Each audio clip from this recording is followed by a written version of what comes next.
Hello friends, welcome back to Cosmopolitan Cornbread.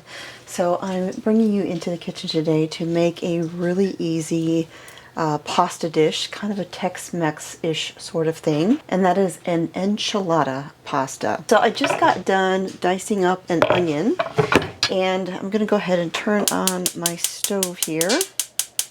I have a pot of water going for my pasta over there, and so I'm going to get started on cooking the ground beef. And I have 2 pounds of ground beef here. You could use just one if you prefer.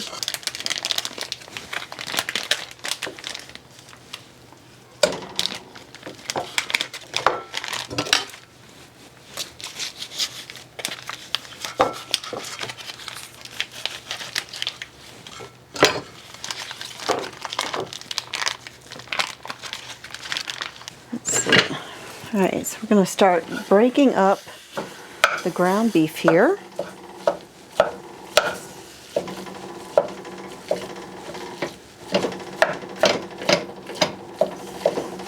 I've had people ask me about this particular utensil that I have here. This wooden, I don't even know what you call it. It's not really a spatula, not really a wooden spoon. But I've had this thing for years, so long that I don't even remember where I bought it. I think I bought it before Mr. Smith and I were even married, to be honest with you. If it wasn't, then it was not long after. But I've had these for years. I have 2 of these, and then I also have a traditional slotted spoon style. But I get a lot of questions about them, but unfortunately, I can't share a place to get these. Like I said, I've had them for as long as I can remember. Okay, so I've got the ground beef broken up there, and I'm going to add in my diced onion.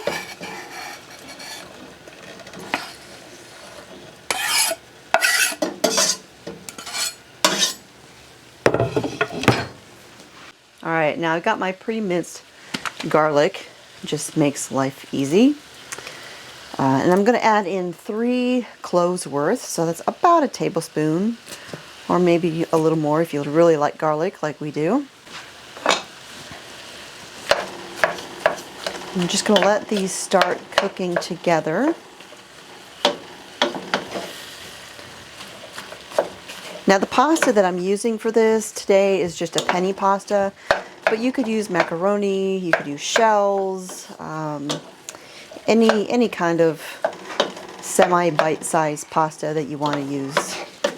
Alright, so my ground beef is cooking in the pan there, and while that is cooking, I'm going to go ahead and grate some cheddar cheese. You could use a Tex-Mex mix. Actually, now that I think about it, I have some pepper jack in the fridge. I'll use some of that too. So I'm gonna grate up some of my cheddar first. But you could use Colby Jack, you could use Monterey Jack, you could use Colby, you could use cheddar, whatever kind of cheeses you like to use on any sort of Tex-Mex kind of recipe. It's really up to you. You know what kind you would like. You could use one of those Mexican 4 cheese blends if you like to buy the pre-shredded cheeses. Okay, so there we got some cheddar.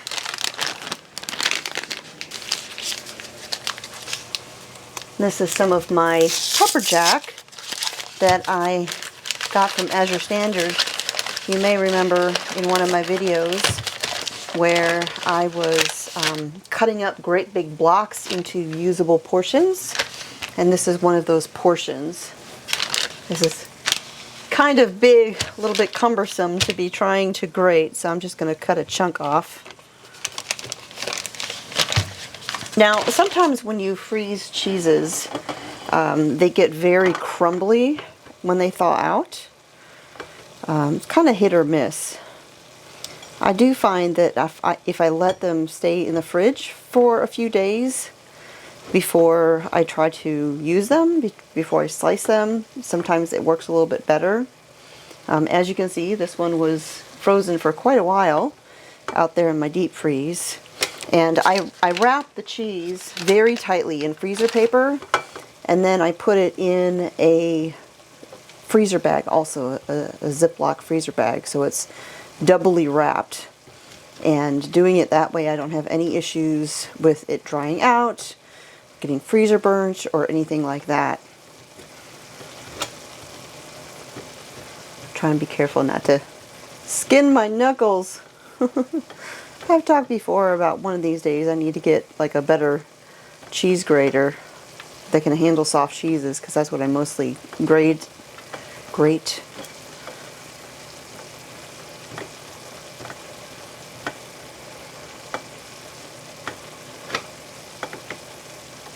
I usually get it down to like a little chunk and then I eat the chunk. So that I don't hurt my fingers. Alright, we'll set that over here. I'm going to move that away from the stove a little bit.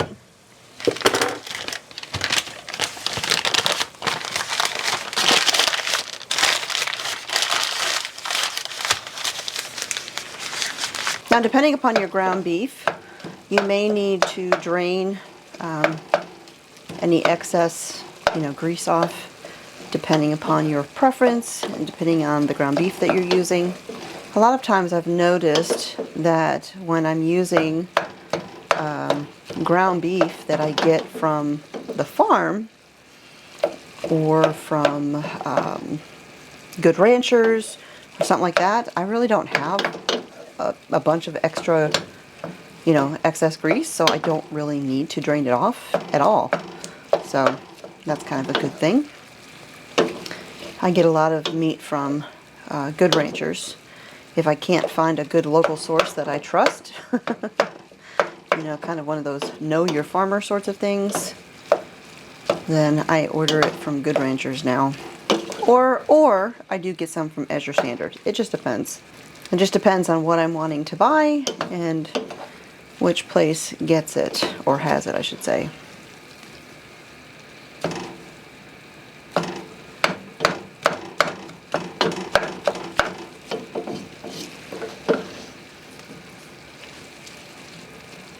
Alright, that's almost done. We'll give that just a couple more minutes. My water is getting hot. It's not quite there yet either. But let's go ahead and throw some salt. Throw some salt in there because I haven't salted the water yet.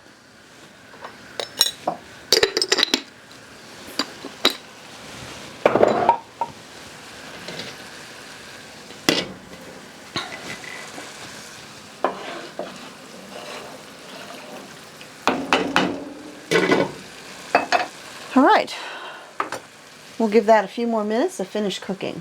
Alright, my water is boiling over here, so I'm going to go ahead and I'm going to add in my pasta. And this is about just shy of a pound. I'd say this is like 10 to 12 ounces of pasta. This is, this is not one of those recipes that you really have to measure a whole lot. So I'm going to just pour this in. I've got my amount of time I've got to cook that right there, so let me set my timer.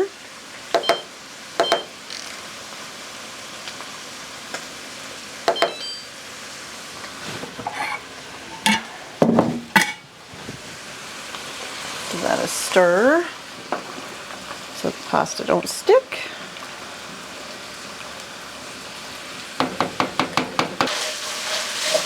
And my ground beef here is nice and browned. The onion and garlic and all of that are nice and tender.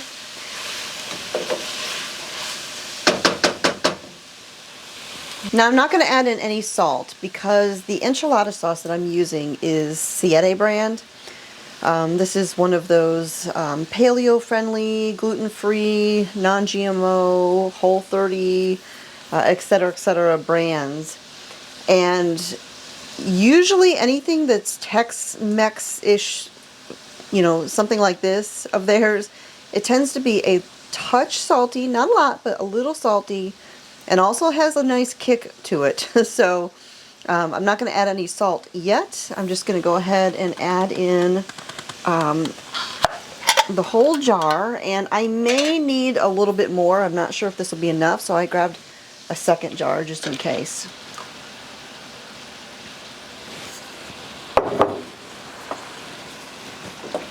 Stir that in. So now I'm going to need a can of black beans, and I'm going to need to drain them, well, rinse them and drain them. So I'm going to go ahead and open that up.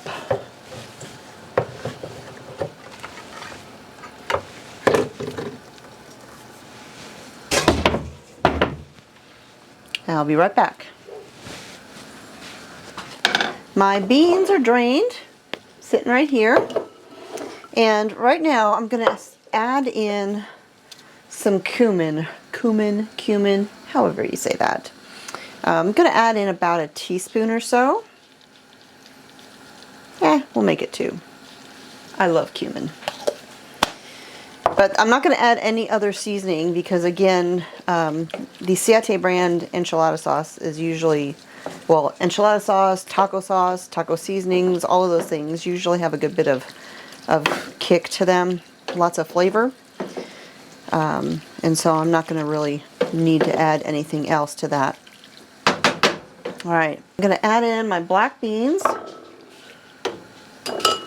Just stir those in. Now, if you like your enchilada types of things really spicy, you could add some cayenne pepper or some Tabasco sauce or something like that to this if you like. Give it a little extra kick.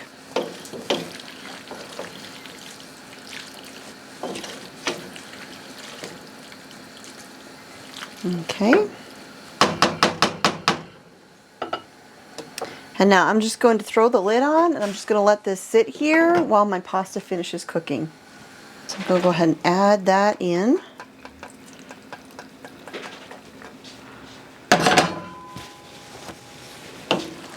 And again, I doubled the meat, so I may need some more enchilada sauce. We'll just mix this together and see how it goes.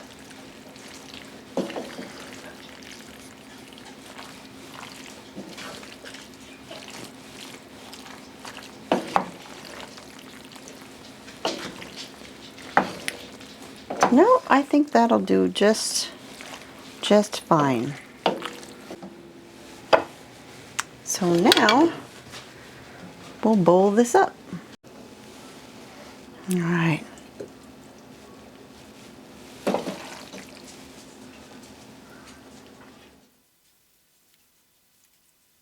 Go. We'll add a little bit of my cheddar pepper jack mix, shredded cheese,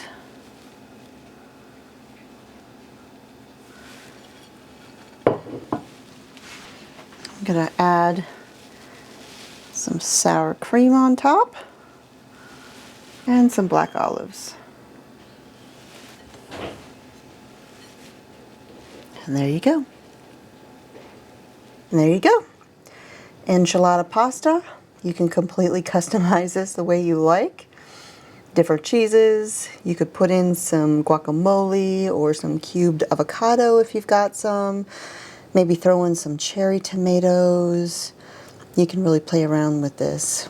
Maybe some whole kernel corn and all sorts of variations. If you'd like to make this, you can get a printable version of this recipe on my website, cosmopolitancornbread.com.